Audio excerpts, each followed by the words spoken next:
Hi everyone, this is CryptoChom Trader and this is part 2 ng How to Journal Your Trade. So, happy weekend sa inyong lahat. I hope nakasabay kayo sa bias natin kay BTC. I will update my analysis sa Monday. Okay, so stay tuned. So, dito muna tayo sa How to Journal Your Trades. Yes, nabasa ko yung mga comments nyo. Ito yung mga comments nyo and yung mga sagot nyo sa tanong ko sa How to Journal Your Trades.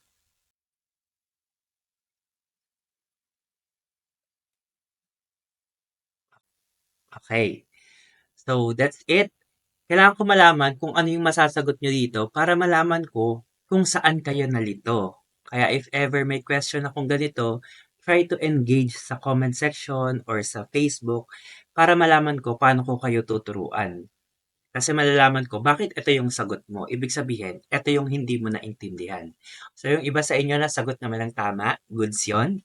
So ngayon, i-explain natin. Nandito tayo sa chart natin kay BTC. And ito yung analysis natin. So, ang answer dito, bakit dito sa journal natin, ang lumabas is 49.39, kahit ang ina-expect natin is yung 52.85, that's because ang nilagay natin sa exit is yung early TP ng market. Ito yung early TP. 106,600. Supposed to be, dapat ang ilalagay mo doon is 106,750. Pag nilagay mo 106,750, lalabas yung 52.85. Okay?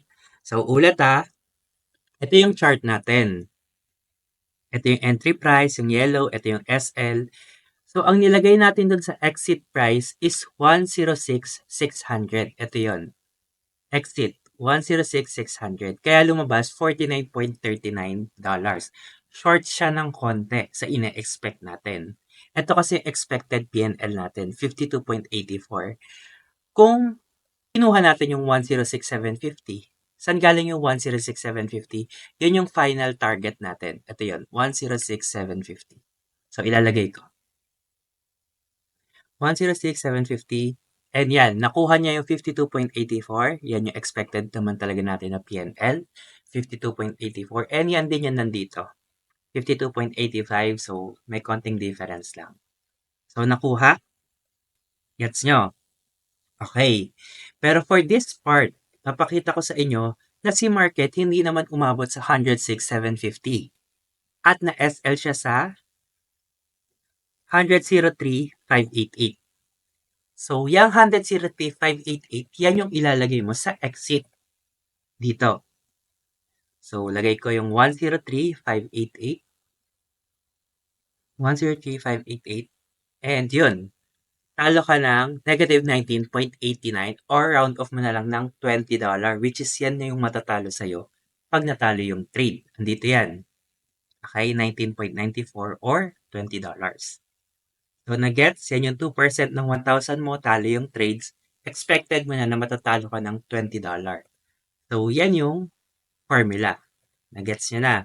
Supposed to be, kung manalo ka, $52 sana yung panalo mo dahil natalo ka, $12, $20 yung natalo sa'yo. Negative. Okay? So, next. Ngayon, dito sa chart natin, papasok na tayo sa lesson learned. Okay? Actually, merong nag-comment dyan na Stonk Journal. Pwede rin yon. Pwede rin Notion. Pwede rin OneNote. So, maraming klase ng journal. Pwede nga notebook nyo eh. Pero kasi dito sa online, pwede mong i-save yung before and after ng picture. So, let's say meron tayong before nito. And aaralin natin to. You will see kung paano ko to aaralin and kung paano ko to ina-notes. Kung magbukas tayo ng Notion. Okay, so this is 2025 Trading Journal. June tayo. Sabi natin first week. Pasok tayo sa June. Dito tayo sa week 1 to 6. And ito yung template niya. For me lang. Ako lang gumawa nito, basic lang yan, pero marami pang complicated dito. Pwede kang gumawa ng sarili mo. So, ilalagay natin yung before and after ng picture. Ito yung before. Okay yan. So, pair, BTC, USDT, perpetual. Nasa time frame tayo ng 1 hour. Ang bias ko is bullish. Pwede ko ilagay diyan, bias to bear, pero counter trending for bullish. Okay. So dito, ipapakita niya sa'yo yung before and after ng trade mo. So yan, makikita mo dyan. Okay. Ngayon, by carefully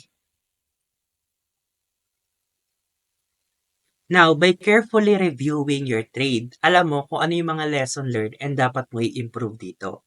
So if you will go back sa part 1, around 1 and 30 minutes doon sa video, sinabi ko doon na yung bias natin sa 4 hours is bearish talaga yung movement ng BTC, like ganito. Okay? Makikita nyo yun sa 1 and 30 minutes sa part 1. So, start tayo sa bias. So, this is 4 hours time frame. Ito yung chart ng BTC. And as you can see, bearish yung movement ng BTC. So, I would expect na tataas siya dyan, then bababa siya dito. Simple lang yung charting. Since meron siyang tataas dito, based on my analysis, kukuha ako ng isa pang konting long lang dito. Long position. Okay? Kasi pataas yung retracement niya. Ang counter trending yung gagawin ko dito. Magta-try lang ako ng isang long position. Disclaimer hindi to signal. Pinapakita ko lang sa inyo kung paano mag-trade. Isang konting counter trend pa dito. Mag-a-assume pa tayo na may isang bullish pa dyan si market. Which is nagkaroon naman siya ng reaction dito sa baba. Pero hindi enough para kunin niya yung take profit sa 1 hour. Okay? So, isang lesson na yon. Ano yung pwedeng lesson na makuha mo doon? So, lagay natin sa trading journal. Number 1, higher time frame bearish na tayo. Pero, nag-counter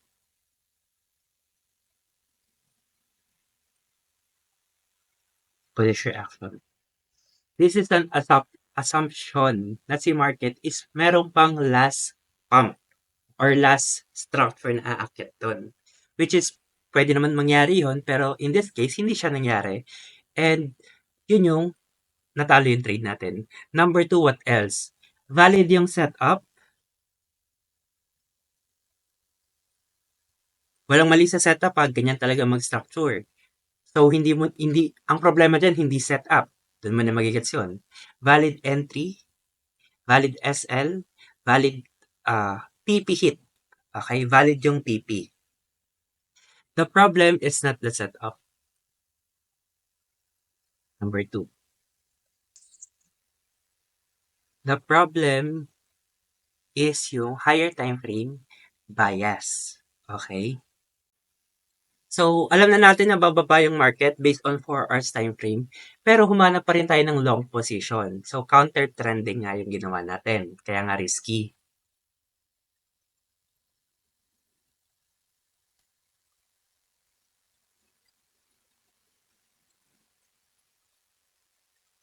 Number 4, last. Kung ano pang mahimay mo dyan, review natin. Hindi problem yung setup eh.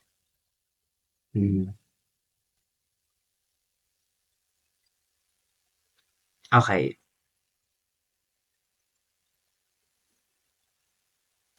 Things to improve dito, number 1,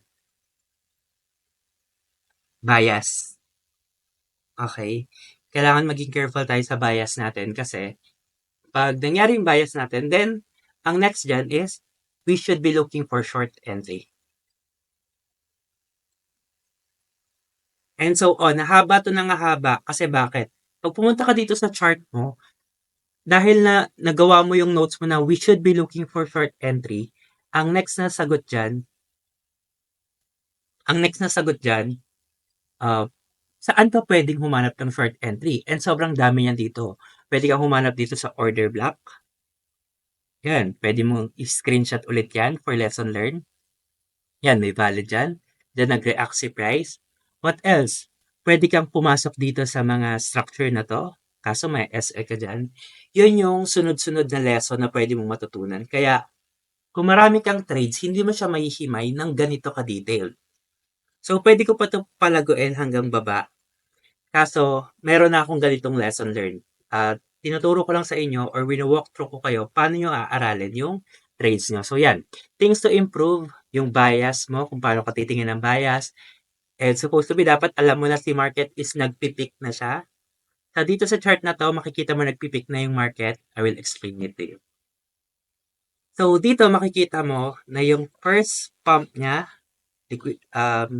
liquidity, pump, tapos sweep, malaki yung reaction ng pump ni market. Okay?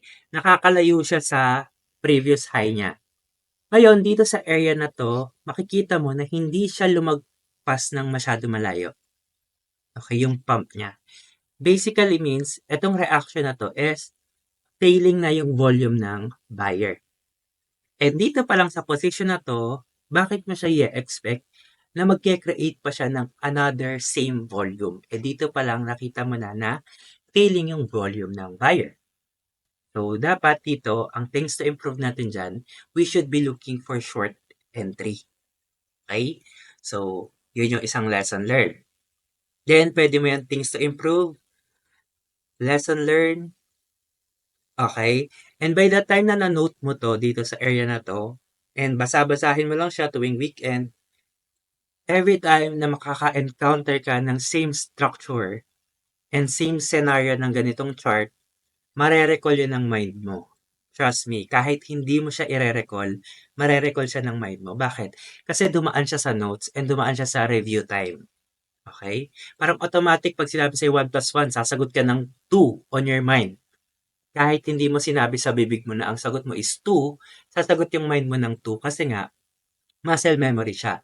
So yan, lagyan mo siya ng lesson learned, we should be looking for short entry. So, bibigyan ko kayo ng isang example kung paano ko ginagawa to ng detailed. Punta tayo sa trading journal ko. Ng April, okay, week 1. Ayan. So, meron ako before and after. Ninonotan ko pa mismo yung trading view. Tapos, yung P&L ko, nandun din, close P&L and trade review ko doon. So, mapakita ko sa inyo. Ayan. Andiyan yung entry 1 ko, entry 2, first pullback. Lahat yun, ninonotes ko kasi marami na ako nakikita compare dun sa previous na inaral natin kay BTC. And yan, mga things to improve. Altcoin is bullish, may bias for entry, and so on. And take note, this is a good trade. Profit to, ayan, close yung trade, 1,500%. Pero, nagkaroon pa rin ako ng things to improve dito sa area na to. Okay? So, wala na ako lesson learned dito kasi sinulat ko sa chart mismo. Pero dito sa mga previous, nasa ilalim yung lesson learned. Ayan. Sunday trade during one-on-one session might be very risky because there will be no confirmation to wait. We'll just put an entry right away after the session. Nag-entry lang ako dito during the session. So, yan. Talo yung trade. Ito, panalo pero may lesson learned pa din. Lagi ko siyang hinahanapan ng lesson learned.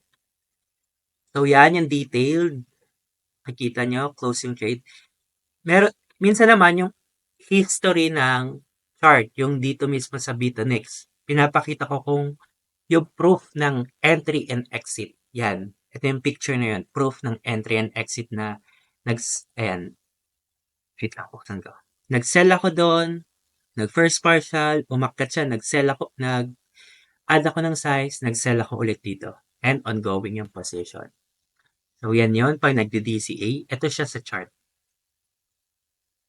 Yan yung itsura. Entry price, first partial, add size, full PP close. So, ito naman yung Mubarak. One of my baddest trade ng April. Laki ng loss ko dyan. So, makikita nyo yung history ng charting. Okay? And that's what you call data accumulation. Nag-accumulate ka ng data based dun sa inaaral mo. So, imagine, meron kang isang setup lang. Sabihin natin, optimal trade entry yung setup mo. Itong week 1 to 6 mo, kahit 1 notes lang, kada trade, yung ino-note mo lang is 1 trade mo, before and after. Imagine yung OTE mo na strategy, ma-enhance mo siya kasi itong 1 to 6 mo, week 1, 1 to 6, mapupuno siya ng lesson learned sa specific strategy like optimal trade entry. Yun lang yung inaaral mo. Okay? Mapupuno siya ng lesson learned, things to improve sa specific strategy, lesson learned mo doon, and so on and so forth. Nagets? Kaya minsan, hindi porket sinabing SNR ka lang, basic lang yung alam mo. Hindi nila alam, sobrang dami ng data mo about SNR. Alam mo kung ano yung mag-work, alam mo kung ano yung papalya, alam mo kung ano yung hindi niya magagawa, or hindi siya aabot sa TP hit. Alam mo kung magbe-break even siya. That's because masyado kang maraming natutunan dito sa lesson learned mo. And itong lesson learned na to, person specific to. Kung sa inyo ko ipapa-notes 'to, yung setup na 'to, baka hindi yan yung makita niyong lesson learned. Gets? So, by the time kasi na napanood mo 'to, siyempre yan na yung nakikita mo. Pero kung ikaw titingin sa ganitong chart, anong lesson learned mo diyan? Baka nga hindi ganyan yung setup mo, eh. Baka ang setup mo diyan is, ah, ganito, polarity, ta's nag-short ka lang. Magkakaroon tayo ng iba't ibang perspective and iba't ibang lesson sa market. Kaya to tell you, 'pag nag-backtest ka, this is 90% ng pwede mong matutunan sa market. Yung ituturo ko sa'yo 10% lang sa community, sa mentorship, sa VIP or sa public. Pero dito 'pag umupo ka sa market, ito yung karamihan ng kulang ng traders. Dito mo makukuha yung 90% na pagge-grind mo sa market, okey? Kaya ang kailangan mo diyan, upuan yung chart mo and i-review mo 'to. Okay? So, itong lesson learned na 'to, kung hihimayin ko pa 'yan, baka umabot ako ng hanggang dito sa ilalim. Pero gano'n kasarap i-review yung trade and nalalaman mo kung paano siya i-improve. Alright? So, that's it. And ito na yung simple trading journal mo. Talo ka ulit, then another trade naman. Para hindi ka mahirapan sa ginagawa mo, sabihin natin meron kang 3 trades per day. Kahit gawin mo 'to once a day lang, isa lang yung i-capture mo ng before and after. Kung ano yung best lesson dun sa tatlong trades na yun, siya yung i-capture mo diyan, screenshot mo yung before and after, then lagyan mo siya ng notes. Okay? So, I hope may natutunan kayo dito, 'no? Medyo advanced lang 'tong strategy na ginamit ko, pero puwede niyo i-apply yan sa basic, okay? Hindi kailangan actually, kahit konti lang ilagay mo diyan, lagay mo lang diyan, wrong bias, goods na yun. So, sa next lesson learn mo, may isa ka ng lesson, wrong bias. That's it. Hindi ko na papahabain tong video. Weekend na. Enjoy your week. And enjoy your profit. By the way, add ko lang, if you want to have a copy of this journal, ilalagay ko yan yung link sa YouTube. Pwede nyo i-download. Meron din sa Telegram. Then, itong mga link na to sa Profit D, sa Notion, ilalagay ko lang din yan sa Telegram. Okay? Yung mga options for journal. Okay? So, yun lang. Thank you. Para kayo nagugulat na bumabagsak si BTC, parang hindi kayo na-remind sa public community, So, thank you sa support nyo. Thank you sa pag-watch itong video. Pasok kayo sa Telegram community. Nandiyan yung links sa baba para updated kayo sa bias natin kay BTC. Okay? So, yun lang. Thank you for watching. See you ulit sa analysis na ng BTC sa Monday. Yun lang. Bye-bye and thank you.